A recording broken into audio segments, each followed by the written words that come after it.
High, আজকে ready হলাম, যাচ্ছি আমি একটা ইন্ডিয়ান দোকানে বাজার করতে। আর আসলে কয়েকদিন বাড়িতে একটু চিকেন টিকেন নেই, তো যার জন্য ভাবলাম আমি আজকে একাই গিয়ে আনবো। ও তো চলে গেছে এখন অফিসে, তো আজকে আমি একাই যাব। তো যার জন্য আমি রেডি হয়ে গেছি, এখন বেরিয়ে পড়বো।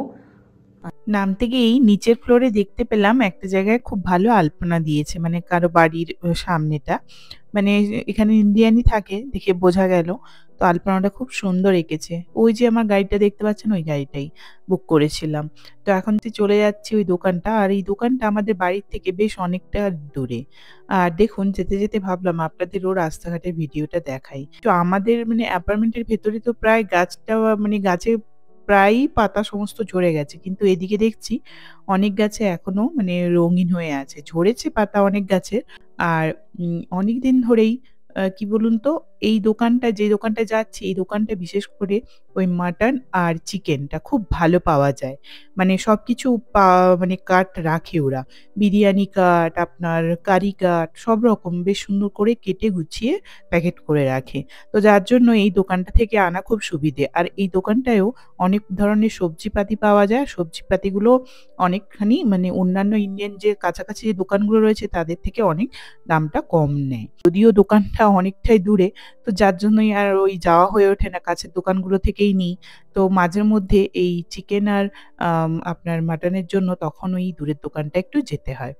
ওই দেখুন দূরের গাছগুলো দেখুন একেবারে লাল আর হলুদ হয়ে আছে। প্রায় কাছাকাছি এসে গেছি। তো চলুন এবার দোকানের মধ্যে গিয়ে দোকানে বাজার হাটটা আস্তে, আস্তে করে নিয়ে তারপরে বাড়ির দিকে রওনা দিই। আর আজকের দিনটা মঙ্গলবার। আজকে আমার আরো একটা নতুন ব্লগে আপনাদের সব্বাইকে জানাই স্বাগত। আশা করি আপনারা সব্বাই খুব ভালো আছেন, সুস্থ আছেন। এই যে এখন ট্রলিটা নিয়ে নিলাম। নিয়ে এখন চলে যাচ্ছি ওই দোকানটার ভেতরে। এই দোকানটা মনে হয় আগেও আপনাদের একবার দেখিয়েছিলাম। এই দোকানটায় আগে একবার এসেছিলাম। আর এই দোকানে যেটা দেখতে পেলাম ১ম এ দেখুন একটা বেলপাতা। বেশ বেলপাতা একটা, একটা করে প্যাকেট করা। আর বেলপাতাগুলো আপনার নিচ্ছে 1.49 সেন্টস। মানে ওই একটা বেলপাতা আপনার ধরুন ১২০-২৫ টাকা এরকম পড়ছে। আর আমি কিন্তু ওই শিবরাত্রির সময় আগের বছর বেলপাতা পেয়েছিলাম। আর সেটা $1 করে নিয়েছিল ওই আমার বাড়ির পেছনের দোকানটা থেকে পেয়েছিলাম। তো অনেক জায়গায় তো পাওয়াই যায় না শুনেছি বেলপাতা, কিন্তু যাই হোক এখানে পাওয়া যায়। আর ভিন্ডিটা দেখুন কি ফ্রেশ! তাই ভাবলাম অনেকটাই নিয়ে নিলাম। দামটাও অনেকটাই কম এখানে অন্যান্য ইন্ডিয়ান দোকানের থেকে। আর এই যে পটলগুলো, এটাও কিন্তু বেশ ভালোই পাওয়া গেল। তো এই দেখে এরকমই সবজিপাতি কিছু নিয়ে নিলাম। আর দেখুন এই যার জন্য আসা, এই যে চিকেন, সব রকম এখানে পাওয়া যায়। কারি কাট, বিরিয়ানি কাট, যেমন মানে নিতে চান সেরকমই সবকিছু পাওয়া যায়। আর এদিকটা পুরো মাটন। দেখুন মাটনের নিচে কিমা রয়েছে, এগুলো রয়েছে আপনার ওই স্যুপ করে খাওয়ার জন্য যে এগুলো, সেগুলো, আর কারি কাট, বিরিয়ানি কাট বিভিন্ন। তো যতগুলো আমার প্রয়োজন ছিল সেভাবেই আমি নিয়ে নিয়েছি। আর এখানে দেখছি ওই দিওয়ালি উপলক্ষে মনে হয় মিষ্টি এনেছিল। সেই মিষ্টি অনেক বেঁচে গেছে। তো প্যাকেটগুলো দেখছি মানে বিক্রি করছে। দামটা কিন্তু বেশ ভালোই। তো মিষ্টিগুলো এখানে জাস্ট দেখলাম। নিয়ে যাওয়ার কিছু নেই। বাড়িতে আমি তো জানেন আপনারা, আমি মিষ্টি বাড়িতে কম বেশি টুকটাক বানিয়েই ফেলি। তো আমি আর বাইরে থেকে খুব একটা কিনি না এখানে। আর তারপরে আমার বাজার হাট গোছগাছ করে নেওয়া হয়ে গেছে। নিয়ে এবার ফিরছি। আর ফিরতে, ফিরতে দেখুন রোডের পাশে দেখছি ওই ট্রেন লাইন যেটা ছিল, মানে ওই ট্রেন লাইনে দেখুন ট্রেনটাও যাচ্ছে। আর ওয়েদারটা এখন খুব পরিষ্কার, কিন্তু বেশ ঠান্ডাটাও হঠাৎ করে পড়ে গেছে। মানে ওয়েদারটা কখনো গরম হচ্ছে, কখনো ঠান্ডা হচ্ছে। আর আজকে বেশ ঠান্ডাটা একটু পড়েছে। তো যাই হোক, আর বাড়ি চলে আসলাম। ওই ইন্ডিয়ান দোকান থেকে মিষ্টি কুমড়ো নিয়ে এসেছিলাম। তো ওই মিষ্টি কুমড়োটা এখন সেদ্ধ করে আমি ওটার পেস্ট বানিয়েছি। আর আজকে আমি বানাচ্ছি পাম্পকিন কেক। আর পাম্পকিন কেকটা এইজন্যই বানাচ্ছি, আর পরশুদিন মানে আজকে এখানে মঙ্গলবার, আর কালকে বুধবার, আর পরশুদিন ওর অফিসে রয়েছে আপনার হ্যালোউইন পার্টির পটলাক। তো সেখানে বলেছে যে যেটা পারো বানিয়ে নিয়ে আসতে। হ্যালোউইন মানে আপনারা জানেন যে এখানে পাম্পকিনের একটা খুব বেশি ক্রেজ চলে। তো তার জন্য ভাবলাম একটু পাম্পকিন আমি কেক বানাই। তো আমি কখনো আগে বানাইনি, এই ফার্স্ট টাইম বানাচ্ছি। তো দেখতে কিন্তু মনে হচ্ছে ম্যাঙ্গো পাল্প, কিন্তু ম্যাঙ্গো না, এটা পাম্পকিনই। তো এই দেখা যাক, আমি একটা ওকে দেবো বলে ওর অফিসের জন্য বানাচ্ছি, আরেকটা বাড়ির জন্য বানাচ্ছি। দেখবো খেয়ে কেমন হয় খেতে। আশা করি খুব ভালোই হবে। গন্ধ তো খুব ভালোই বেরোচ্ছে, মানে পাম্পকিনটা খুব মিষ্টি খেতে। এতে কিছুই না, যেমন নরমাল কেক বানাই সেরকমই, শুধু পাম্পকিন পাল্পটা এড করেছি আর তার সঙ্গে ওই যেটা দেখছেন ব্রাউন কালারের ওটা অনেকটা করে আমি দারচিনি গুঁড়ো দিয়েছি। এই যে সবগুলোতে মোল্ডে আমি নিয়ে নিয়েছি যেগুলোতে কেক বানাই। আর ওই পাম্পকিন সিডস ছিল, ওই সিডস দিয়ে দিয়েছি। আর এই যে কেকটা দেখছেন এইটা হচ্ছে আমার ডায়েট কেক। মানে এর মধ্যে কোনো চিনি নেই আর কোনো তেল নেই। আর এইটা বানানো হয়েছে সম্পূর্ণ ওটস দিয়ে। তো ওটস, খেজুর, বানানা দিয়েছি আর আখরোট দিয়েছি। আর দেখুন কিছুটা পাল্প বেঁচে গিয়েছিল। এই পাল্পটা আমি রেখে দেবো। এই পাল্পটা আমি অন্য কিছু একটা কিছু ওই কেকটারই উপরে দেওয়ার জন্য একটা কিছু বানাবো ওটা দিয়ে। আগের দিন সন্ধ্যেবেলাগুলো বানিয়েছিলাম। তো আজকে দেখুন সকালবেলা মানে আজকে বুধবার এখানে। তো বুধবার এখানে আজ প্রচণ্ড ঠান্ডা পড়েছে। এখন -৫ ডিগ্রি, মানে ফিলস লাইক তো সেম ৮-৯ হবে মাইনাস। তো ঠান্ডাটা বেশ ভালোই পড়েছে। আর দেখুন ওই সামনের গাছটা দেখেছেন? একবারে মানে একটাও পাতা নেই। পুরো একদম যেন মনে হচ্ছে একটা মরা গাছের মতো হয়ে দাঁড়িয়ে আছে। অনেক গাছগুলোই প্রায় পাতা সব ঝরে গেছে। দাঁড়ান, আপনাদের অনেকদিন ধরে আমার সেই টমেটো গাছগুলো দেখানো হয়নি। দেখুন ওগুলো টমেটো হয়েছে। আর টমেটোগুলো কিন্তু বেশ বড় হয়েছে। আর দেখুন এই গাছটাও কিন্তু টমেটো দুটো এখন ছোট, ছোট হয়েছে। আরো ২-৩ টে গাছ রয়েছে, সেই গাছগুলোতে এখন ফুল এসেছে দেখুন এই গাছগুলোতেও। আর এই যে সেই গাঁদা গাছগুলো প্রায় ফুল হয়ে, হয়ে শেষের দিকে। ওরা আর হবে না, যা ঠান্ডা পড়ছে ওরা আর থাকবে না। সেটা বুঝেই গেছি। যাই হোক, টমেটোগুলো দেখি কতদিন কি থাকে, সেই মতো আবার তুলে নেব। আর এখন তো শীতকাল, দাঁড়ান ঘরের ভেতরে গাছগুলো আপনাদের দেখাই। এই দেখুন, ঘরের ভেতরে যে অর্কিডগুলো ছিল, সেই একটা অর্কিড থেকে দেখুন কি সুন্দর একটা গাছ বেরিয়েছে আবার। আর তার পাশ থেকেই দেখতে পাচ্ছি আবার একটা ফুলের মনে হয় স্টিক বেরোবে। তো ভালোই, দেখা যাক স্টিকটা হয়ে যাক, তারপর না হয় এই গাছটাকে আলাদা করে কোনো টবে লাগাবো। আর এই গাছগুলো দেখছেন ওই স্পাইডার প্ল্যান্টটা, মানি প্ল্যান্টটা, এগুলো বেশ সুন্দর হয়েছে। ওগুলোকে জল দিতে হয় নিয়মিত। আর দেখুন এই রোদ্দুর লাগা শুরু হয়ে গেছে। মানে সকাল থেকেই এই শীতের সময়টা আমার এত বেশি ভালো লাগে, কারণ এই ফ্ল্যাটটা সত্যিকারের পছন্দ হয়েছিল এজন্যই। কারণ এই শীতকালটা এত সুন্দর রোদ্দুর লাগে, মানে যতক্ষণ সূর্য থাকে আকাশে ততক্ষণ আমার বাড়ির ভেতরে রোদ্দুর লাগে। তো যার জন্যই আমার এই মানে এটা অ্যাপার্টমেন্টের এই ফ্ল্যাটটা আমার খুব পছন্দ হয়েছিল। তো যাই হোক, আর আপনাদের কেকটা দেখাই। ওই যে আমার ডায়েট কেকটা আর এই যে পাম্পকিন আ কেকগুলো। তো কেকগুলো তো দেখতে ভীষণ ভালোই হয়েছে। আশা করি খেতেও কিন্তু খুব ভালো হবে। যাই হোক, আর আমার যে ডায়েট কেকটা এটাতে কিন্তু আপনাদের বললাম কোনো রকম মিষ্টি কিছুই নেই। মিষ্টির জন্য আমি একটু খেজুর দিয়েছিলাম কয়েকটা। আর আজকে এতটাই ঠান্ডা পড়েছিল, তাই জন্য উঠতেও দেরি করেছি আর যার জন্য জিমে যাইনি। তাই বাড়িতেই হেঁটেছি। এই দেখুন ৫ কিলোমিটার হেঁটেছি বাড়িতে। ৬,০৫৯ স্টেপ হয়েছে। তো এখন মানে নিয়মিত করে আমি সারাদিনে প্রায় ১৬ কিলোমিটার হাঁটি। মানে সকালবেলা ৫ কিলোমিটার, দুপুরবেলা ৫ কিলোমিটার, সন্ধ্যেবেলা ৫ কিলোমিটার। সকালবেলা খালি পেটে আর দুপুর আর রাতেরটা খাওয়ার পর। এই দেখতে পাচ্ছেন? 69 ৬৫০, মানে ওয়েটটা বেশ বেড়ে গেছে। হঠাৎ করেই বুঝতে পারিনি। আর এই আ আমি রুটিনও করেছি, ডায়েট রুটিন, যেটা আমি ওই রুটিন ধরেই খাই, খাওয়া-দাওয়া করি। আর দেখুন এখন ওই কেকটাই নিয়েছি একটা স্লাইস আর সঙ্গে একটা এগ আর একটুখানি জুস। তো এইভাবে ডায়েট করে আমি যখন পুনেতে থাকতাম তখন আমি ১০ কেজি কমিয়েছিলাম। মানে ওই কোভিডের পরপর। আমার 77 হয়ে গেছিল। যেখান থেকে 67 করেছিলাম। আবার কোথা থেকে 70 হয়ে গেছে। বুঝতেই পারিনি। তো যার জন্যই ভাবলাম না, এবার ওয়েটটার দিকে নজর দিতে হবে।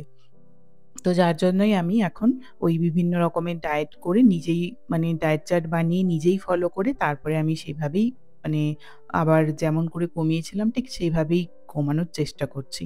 দেখা যাক কতটা কি কমাতে পারি। আর এই বাটার যেটা দেখছেন, এই বাটার আমি অনেকদিন ধরে জানেন তো নিয়ে এসে রেখে দিয়েছিলাম বাড়িতে। আজ বানাবো, কাল বানাবো করে, করে আর হয় না। এই ঘি বানাবার জন্য এনেছিলাম এটা। এটা আনসল্টেড বাটার রয়েছে।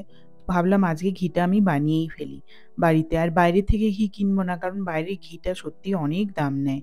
তো যার জন্য ভাবলাম এখানে বাটার দিয়েই তো অনেকে ঘি বানায়, তো আমিও একবার বানিয়ে দেখি। আমিও কিন্তু এটা ফার্স্ট টাইম বানাচ্ছি। এই ঘি বানাতে গিয়ে আমার একটা পুরোনো কথা মনে পড়লো। আমি খুব ছোটবেলায় তো মামাবাড়িতে থাকতাম। মানে আমি মামাবাড়ি থেকেই মানুষ হয়েছি ছোটবেলায়। তো যখন থাকতাম আর আমার মামাবাড়িতে ৫-৬ টা গরু ছিল। তো সেখানে ওই দিদাকে দেখতাম রাতের দুধটা রেখে দিত। সকালবেলা ওটার থেকে বেশ ভালো একটা মাখন তুলত। মানে তুলে একটা পেতলের বড় বাটি ছিল, সেই বাটির মধ্যে রেখে দিত। আর সেটা যখন অনেকখানি জমা হয়ে যেত, তো সেটা দিয়ে ঘি বানাতো দিদা। আর যখন ঘি বানাতো চারিদিকটা মানে ঘিয়ের সুগন্ধে পুরো মো করত। মানে কেউ যদি ঘি বানাতো তখন বোঝা যেত পাড়ার যে আশেপাশে ঘরগুলো রয়েছে মানে সবার বাড়িতে বুঝতে পারত যে ওদের বাড়িতে আজকে ঘি বানানো চলছে। তো সেইরকম গন্ধ তো সত্যি বলতে এখনকার মানে সেইরকম ঘি আর সেরকম আ মানে গন্ধ এখন সত্যিই মানে পাওয়া যায় না ঘিতে। তো সেই দিনটা আমার মনে পড়ে গেল হঠাৎ করে এই বানাতে গিয়ে। যাই হোক আমার ঘিটা এখন বানানো হয়ে গেল। সেই ঘি তো আর এখন পাই না। আর তো খুব ছোটবেলায় খেতাম। সেই ঘি দিয়ে মানে ভাত এত ভালো লাগতো, মানে কি বলবো? মানে সেই ঘি দিয়ে শুধু সেদ্ধ ভাত, আলু সেদ্ধ ভাত মানে খাওয়া হয়ে যেত। যাই হোক আমার ঘিটা হয়ে গেল। ঘিটা বানাতে রেখে তারপরে আমি স্নান পুজো করে এসে তারপরে এই বাকি ঘিটা দেখুন একটা কাঁচের জারে করে ছেঁকে ফেললাম। তো আজ ফার্স্ট টাইম বানালাম আমি মানে অর্ধেকটা ২ টো বাটারের বানিয়েছিলাম। বাকি ২ টো আবার বানাবো দেখি। ওটাতে টোটাল ছিল আপনার ওই ৪৫৩ গ্রাম করে ছিল। মানে ওই আপনার ৯০০ গ্রামের মতো ঘি বানিয়েছিলাম। আর যে জারটায় রাখলাম ওটা ৭৫০ জার। যাই হোক ঘি-ফি বানানো হয়ে গেল। তারপরে একটু খাবার-দাবার বানিয়ে নিয়েছিলাম। এই দেখুন ১ বাটি ভাত, ১ বাটি ডাল আর সঙ্গে কিছু ভেজিটেবল যা বাড়িতে ছিল সেগুলো সেদ্ধ করেছি জাস্ট। আর ওই দেখুন আরেকটু লেটুস পাতা বিভিন্ন রকমের আর তার সঙ্গে ওই শসা, টমেটো, পেঁয়াজ কুচোনো। তারপরে খাওয়া-দাওয়া সেরে দেখুন এই যে ঘড়ি পরে ফেললাম সকালবেলা যেটা ছিল। এরপর আবার এখন ৫ কিলোমিটার এখন এই ঘরের মধ্যেই হাঁটলাম।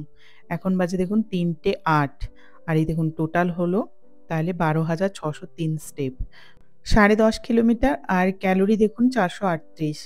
তো এইভাবেই আমি করে আবার রাতের ডিনার সেরে তখনও আবার হাঁটবো বাকি ৫ কিলোমিটার। তো এইভাবে সারাদিনে প্রায় ১৫-১৬ কিলোমিটার করে হাঁটি রোজ। তো যাই হোক তো তারপর দেখুন কি সুন্দর রোদ্দুর এসেছে। এখন একটু রোদ্দুরে বসবো। তারপরে আবার রাতের খাবার বানাবো। আর ডিনারটা কিন্তু আমি খুব তাড়াতাড়ি করে করি। মানে ৮ টার মধ্যে কমপ্লিট করার চেষ্টা করি। আর জানেন তো আমি এই ১০ কেজি কমিয়েছিলাম ৩.৫ মাস লেগেছিল আমার কমাতে। আর খুবই সিম্পল মানে আমার কাছে খুবই ফার্স্ট এ যদিও কঠিন মনে হলেও পরে কিন্তু খুব সিম্পলই মনে হয়েছিল। কিছুই না খালি ক্যালোরিটা ক্যালকুলেশন এ থাকে। আপনার কতটা ক্যালোরি প্রয়োজন সারাদিনে আর কতটা আমি বার্ন করছি আর কতটা আমি ক্যালোরি ইনটেক করছি। তো এই জিনিসগুলো ক্যালকুলেশন করে নিলেই ওয়েটটা মেইনটেইন করা যায় এভাবে। তো যাই হোক তারপরে রেস্ট-ফেস্ট নিয়ে একটুখানি তারপরে চলে এলাম ওই যে কেকটা বানিয়েছিলাম ওই কেকটা একটু ডেকোরেশন করতে। যেহেতু কালকেও সকালেই নিয়ে চলে যাবে। তো তার জন্য আজকেই করে রাখছি। তার জন্য কিছুটা কড়াইতে বাটার দিয়েছি। আর ওই ফ্রিজে যে পাল্পটা রেখে দিয়েছিলাম পাম্পকিনের, ওই পাল্পটা এখন এর মধ্যে সমস্তটা দিয়ে কিছুটা চিনি আরও এড করে তারপরে এটাকে না ওই কি বলবো আপনার যেমন আমরা ম্যাঙ্গো পাল্প বানাই না? ম্যাঙ্গো কেক বানানোর পর ওপরে যেভাবে দিই। তো আমি ভাবলাম সেভাবেই দেখি এটাও ট্রাই করি। কেমন কিরকম কি লাগে।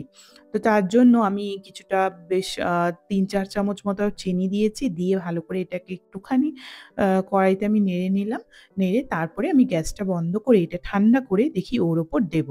আগে ১ম এ দুজনে টেস্ট করব। খেয়ে যদি আমাদের নিজেদের ভালো লাগে তারপরে আমি ওই কেকটার মধ্যে দেব।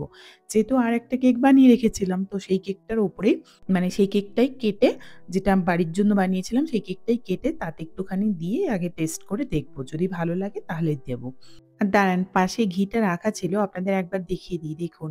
কি দারুণ হয়েছে কিন্তু ঘিটা। ভালোই হয়েছে মানে ওই কেনা যেটা আমুলের কাও ঘিটা কিনে আনি ঠিক ঐরকমই দেখতে হয়েছে আর গন্ধটাও ওরকমই। যাকগে ঘিটা তাহলে এখন বাড়িতেই বানানো যাবে। তো এটা আগে শেষ হোক তারপরে দেখি আরো ২ টো আছে সে দুটোও বানিয়ে ফেলবো। আর এই যে দেখুন হয়ে গেছে এটা একটু ঠান্ডা হয়েছে আর যে কেকটা আমরা বাড়ির জন্য রেখেছিলাম সেটাতে একটু টেস্ট করে দেখলাম। খেতে কিন্তু দারুণ লাগছে। মানে কি বলবো যে ম্যাঙ্গো আমরা খাই না ম্যাঙ্গো কেক পুরো সেরকমই মনে হচ্ছে।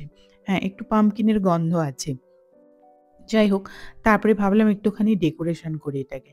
বলে না একটুখানি ডেকোরেট করলাম। দেখুন, একটু পাম্পকিনের ছবি আঁকলাম ওই লিকুইড চকোলেট বানিয়ে। আর তার সঙ্গে ওই কিছু সিডস আমি চতুর্দিক থেকে একটু ছড়িয়ে দিলাম। দেখতে কেমন লাগছে অবশ্যই জানাবেন। ভালো লাগলে অবশ্যই লাইক করবেন। আর ব্লগটাও কেমন লাগলো জানাবেন।